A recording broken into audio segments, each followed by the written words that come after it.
Welcome back to the In the Clinic podcast with Rob, where we help men, women over the age of 40 really reclaim their strength, their energy, their confidence with really simple, consistent strategies that have worked for hundreds of people in our personal training, physical therapy, or our wellness programs. So today, I'm looking to dive into a topic that I live and breathe, especially when life gets busy. And this is a perfect time where people will get off track, where they're going to lose momentum. They're not going to achieve the results that they want.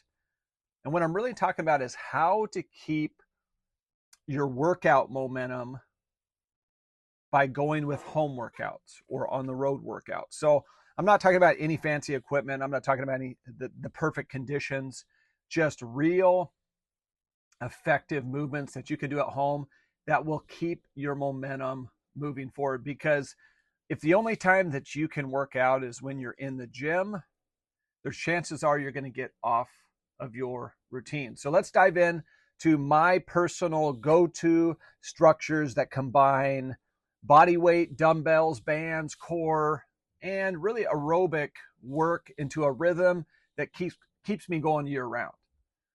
So the first one I want to start is really some staples of mine. These are body weight staples that we could do. These are no excuses that are required. This is the first thing that I go to when time is tight or when motivation is low. And these are the body weight staples that I like to use. So here are my big three. The first one is push-ups. These are great for the upper body, the core, even for posture. You can do them regular. You could do them incline. You can do them decline. You could do eccentric push-ups where you're just slowing them down as slow as you can. You could do isometric push-ups where you're just holding the down position without your body touching the ground.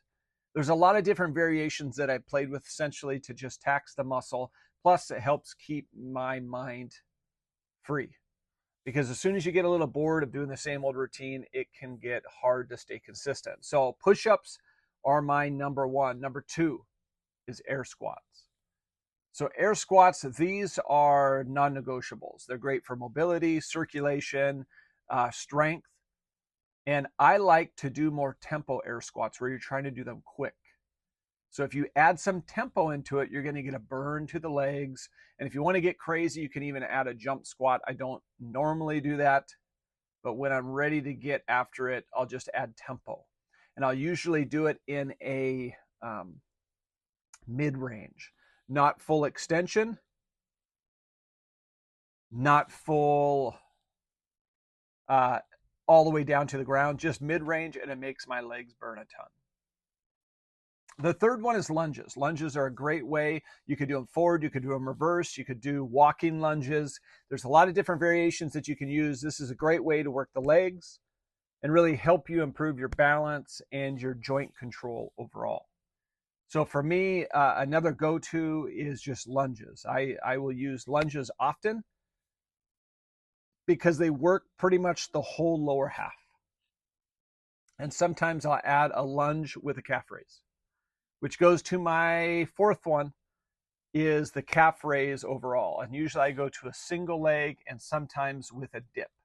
What I mean by that is putting your foot on a stair where your heel will dip down and you can go all the way up. So you go through the full ankle range of motion when you're doing that exercise. So across the board, the body weight staples, like I said, push-ups, different variations, air squats, usually quick tempo, lunges, and a single leg calf raise. Now for you, there might be some different variations that you want to do to those four. But as long as you're working those muscles, you're getting a lot of good body weight activity. And on top of it, it doesn't matter if I'm on a hotel, doesn't matter if I'm at home, doesn't matter if I'm at a friend's house, you can always go to those four. They require no bands, no weights, no equipment. You could do them anytime. So the other thing is to help keep your momentum going, another tip that I have for you is you can mix it up by doing each one of those every minute on the minute. You could set a timer and you could do a set amount of each one, or you could just go to fatigue for each one. and then just go from one to the other to the other. So I don't like to rest a ton between my sets because I'm usually pinched for time. So I'll usually go from an upper body to a lower body, to a core, to an upper body, lower body, to a core. And that way one's resting while I'm working the other one. And then I can go from one to the other. So I usually don't stay with a single set for the completion, meaning I don't do a push-up, X amount of reps, and then wait for a minute or two and then do another set. I usually go from one to the other just for efficiency. The second part I want to bring to you that I personally like to use are dumbbells. So I got adjustable weight dumbbells that goes all the way from like 5 pounds all the way up to 55. And this adjustable weight allows me to perform an assortment of upper body exercises. So one of my first ones I love using because it involves my core is the overhead press. So just simply taking those adjustable weights to the weight that I want and pressing up overhead. By doing this in a standing position, it requires me to maintain my core control and a little bit of leg if I want to use for momentum with a little bit of my legs. But for the most part, it's all upper chest, it's all shoulders, and I'm driving that up overhead. I try and keep it in front of my face so I don't create any shoulder impingement instead of getting deep behind my head. The second thing is the staple with the dumbbells is the bicep curls. I'll either do a bicep curl where it starts at a neutral position and then I'll twist them out at the end, or I'll just stay in an open twisted phase. But my whole key is a standing bicep curl to really make the biceps burn overall. So that's number 2 with the dumbbells. The third one I like to use with the dumbbells, adjustable weight dumbbells, is the lateral raise. So where you're taking these and you're lifting out to the side. The lateral raise is another great one, but I choose to stay in a partial range. I like to increase my weight and only stay in a partial range instead of going too high where I get a bunch of shoulder impingement and shoulder pain. So I'll stay at a lower range, but just use a higher weight in my adjustable free weights. And that allows me to still get a really good burn to the shoulders overall. So for the dumbbells, I'll use that overhead press, love that one, the bicep curls, and then the lateral raises. And this breaks it down to the third one that I have. So the third staple of mine is to use bands. So to use bands for mobility, for posture. So I use resistance bands almost every single time that I lift, especially at home. Or if I'm in the gym, I'll still use bands. So I'm going to use bands for a lot of my posterior chain work, meaning my scapular muscles, my shoulder blade muscles. I'm using my bands for those. They're great for posture. So I'm going to do banded rows where I'm going to sit down. I'm going to put the band around my feet and I can just row back to my armpits. Sometimes I'll double it up with the bands depending upon how much resistance I need. But again, it goes around my feet and then I'm pulling. I really make sure I keep my feet in a neutral position so the band doesn't slip over my feet and hit me in the face or the chest. Speaking from experience.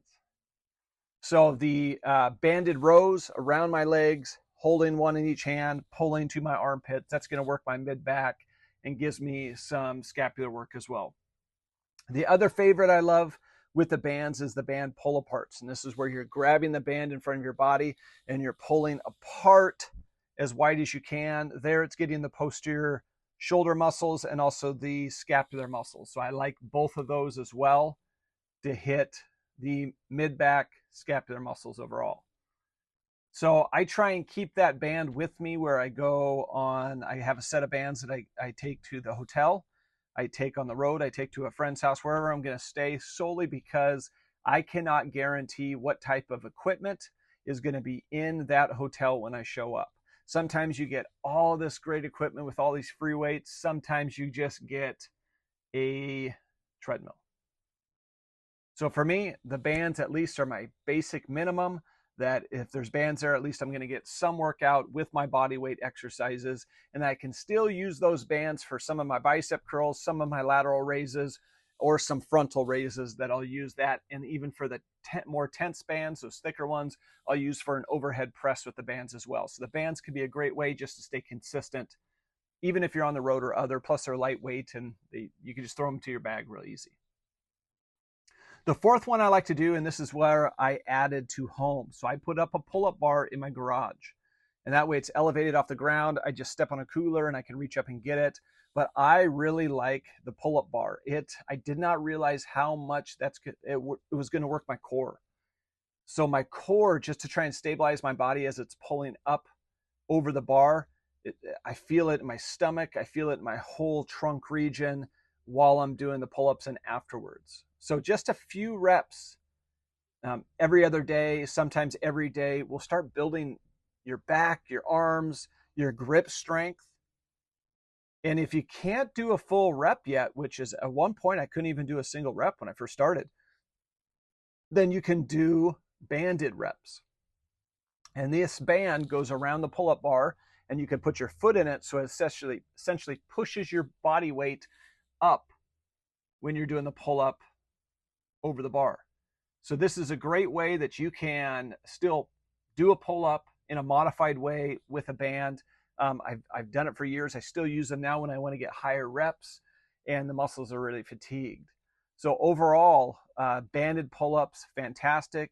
Putting a pull-up bar in your garage, that's where it was high enough for me, but they also do have different pull-up bars that you can get that will go over the doorway.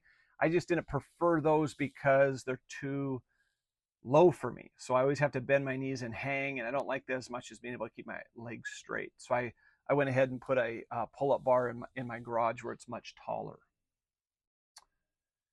So the last little bit that I do for a home workout to keep my momentum going is core work. So the core work from the power from the center, I try and keep my core consistent every time I work out. I try and do it every single time. And the three best ways that I found to work my core is leg drops. Really enjoy leg drops. I feel that it works my abdominal region, that deep abdominal muscles, even some of the extensors, just to hold my spine in a neutral position as my legs drop. When I first started, I couldn't let my legs go down all the way without my mid back, my low back from lifting. So when my low back was lifting off of the floor, it couldn't hold the position. So I only brought my legs down about a quarter or a halfway. And as I got more core control, I can go all the way down and let my legs, and I'm talking about both legs at the same time, flattening out. So those leg drops I'll use consistently, but I like to double those with an overhead weight into a leg drop. And that's where I take a dumbbell, a kettlebell, and while I'm on my back, I'll lift it over my head as I drop my legs down in front of me. So I'll do the dumbbell with the leg drop. It really elongates my abdominal muscles, my full core. I feel like it's at end range. And then I bring both up together. So I bring the dumbbell up with my legs coming back up, and then they both go out together. So you get this effect going back and forth. And I find that it really works, especially the lower abdominal region. And I'll be sore. If I haven't done them in a couple days, I'll be sore from doing those alone. I use about a 10, 12 pound kettlebell. I find that's about the range that allows me to get the burn I'm looking for in the quickest amount of time. The last thing I'll do is I'll find that the upper part of the abdominal regions don't always get worked the way I want. So I'll stay in that crunch position. I'll hold that kettlebell right in front of me so it's straight up to the ceiling. And then I'll just go into a crunch position. Essentially, I'm lifting my whole body up towards the ceiling with my arms extended. So I'm trying to touch the kettlebell like I'm trying to touch that to the ceiling. And that crunch position weighted with a dumbbell means I don't have to do 900 crunches to feel it. I feel it pretty quick. And that way I'm working the full core musculature on the front part of my body. So the last little bit that I haven't talked about is a great way to stay consistent with a home workout so it continues to build your momentum is aerobic work. Now, we know that cardio doesn't have to be complicated, but we do know that improving your VO2 max will 100% help with longevity in your life.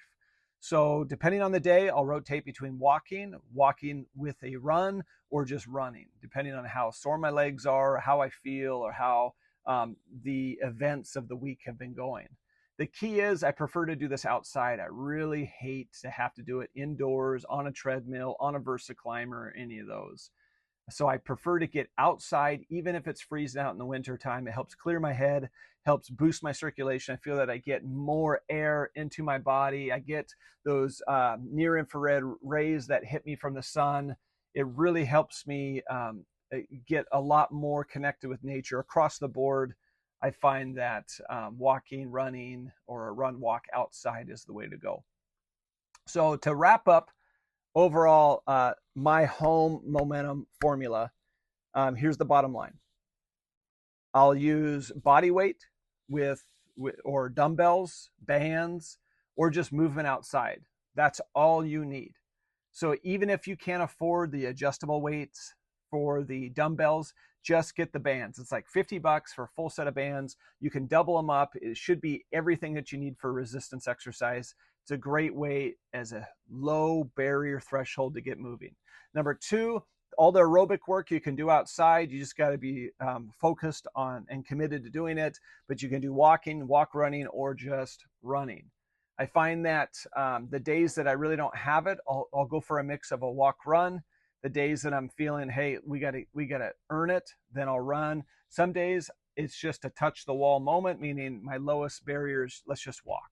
And sometimes I tell myself I'm gonna walk and it turns into a run. The key is just get outside and start doing it.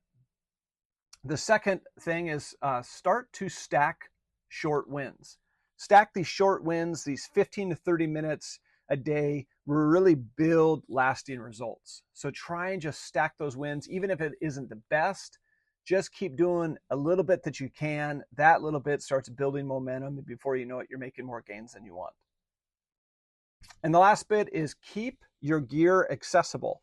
I find that the more your stuff is tucked away and the less that it's in plain sight, then you're not as purposeful with your fitness. There's another barrier of like, I don't know where my shoes are, I don't know where my clothes are, this feels hard. So just always keep it accessible so you can just boom, on the moment, take advantage and go. So overall, those are my best ways for home workouts to build momentum. I hope that you got value out of this today, that you can take with you, that it doesn't matter if you have a fancy gym, if you have all the equipment that you need. What you really need is just preparation. Have the basic equipment available, such as bands or your body weight available to do any type of workout when you're on the road, when you're at home, when you can't make it to the gym. Commit to at least 15 minutes of just doing the best you can. Don't take any breaks and just go from one exercise to the other. And within 15 minutes, you can get a lot done. The key is to just keep trying to build momentum. And if you can do it outside of the gym, it allows you to be more consistent long-term, which it means that you get better results. So again, today, I hope from learning about the program that has allowed me to stay consistent over the years when I can't make it to the gym and keep my momentum up. I hope you found value in that. Please adapt that to whatever works best for you. The key is consistency and longevity. The longer you do it more consistently, you're 100% going to get better results. So stick with it. Keep fighting the good fight. And until I talk to you next time, keep your health going. All right. Thanks, guys.